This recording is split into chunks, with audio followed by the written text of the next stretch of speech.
And good day, all of you. John Henderson Pierre, the Beverage Ramble and Chats.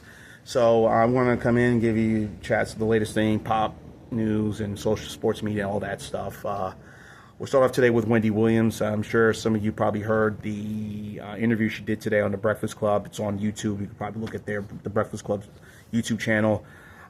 She was rushed to the hospital last night and at the assisted living facility where she's been staying at.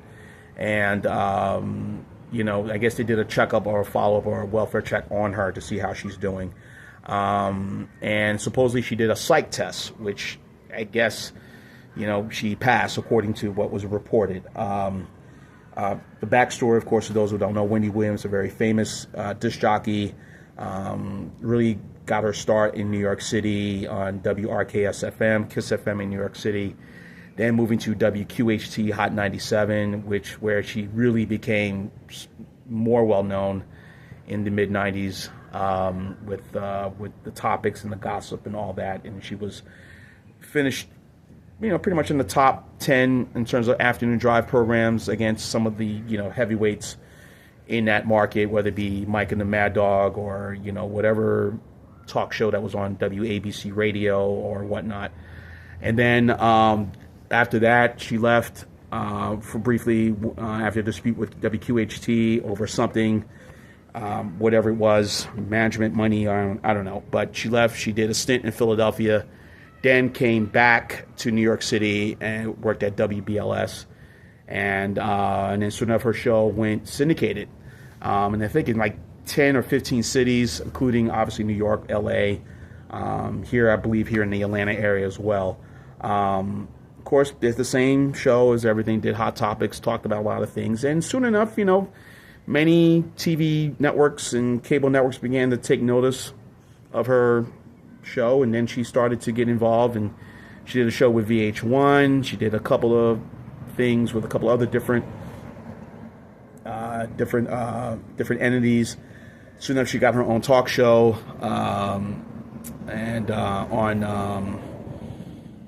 that aired nationally on different stations across the country, and it did very well, hot topics and everything. She had a lot of guests on, but, like was her radio show, she really didn't make a lot of friends. I mean, she got new viewers, but some of her people were kind of, I would say, people that she talked about were no fans of hers.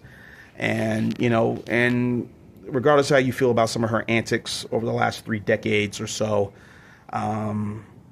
and she's doing it for a long time. You hate to see her in this condition right now. She's been very open about her battles with substance abuse and, drug use and whatnot on all her radio shows that she's been on, including the talk show. Her divorce from her husband, her relationship with her son, everything. She's been very much an open topic, and but she's gone through some hard times over the last 4 or 5 years. Then she went into this guardianship, which took effect in 2022, and she's been trying to kind of get out of that guardianship for some time now. Now she has an advocate who was on the program talking about her situation, and I just wish her well. I hate to kick somebody when they're down, but I really wish her well, and hopefully she gets healthy and whatnot. And I know that some people are probably saying, hey, good for her. This is her karma because of some of the stuff she's done over the, 3+ decades.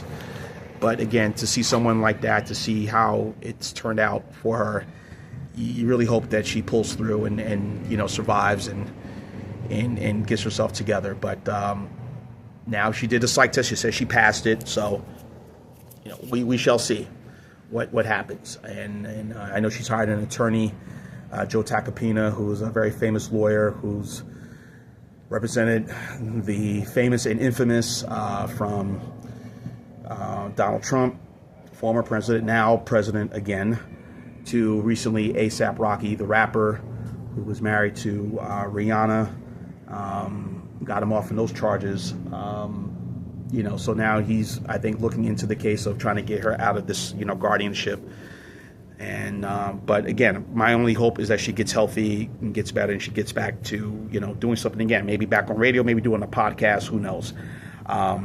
The 2 documentaries that came out last year. One, Where's Wendy Williams, which really did not paint a very good light on her. I think it was very exploitive, in my opinion. And then, of course, one that came out in February from TMZ Presents, Saving Wendy Williams, where they talked with many people who know her or who know the situation, including her niece, who she's very close to, who's probably been her biggest advocate, biggest support, and still is. Yeah, you just hope a positive outcome comes out of this. So, and that's all you hope for, and then that she pulls through. My next chat, Stephen A. Smith, LeBron James. Of course, you probably saw it last Thursday.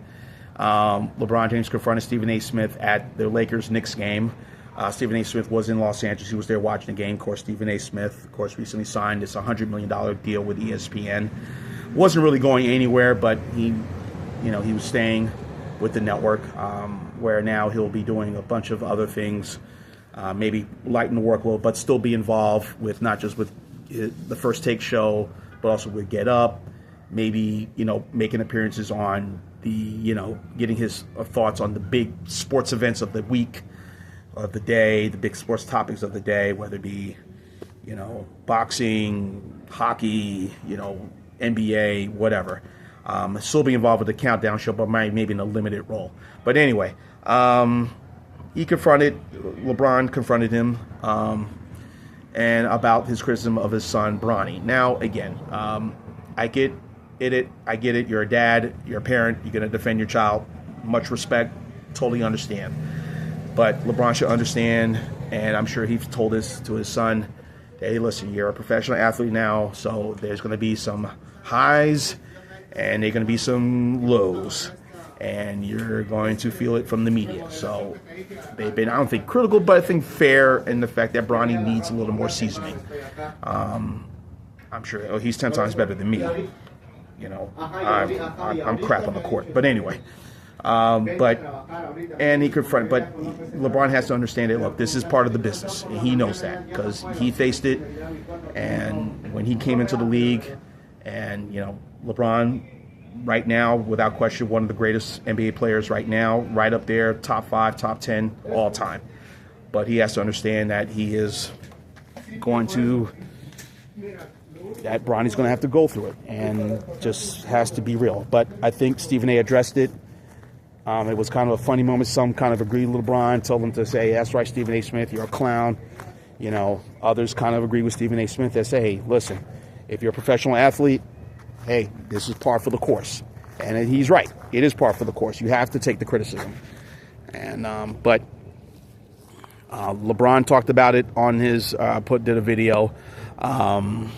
Who else did a video on it? The Stephen A. talked about it on his podcast.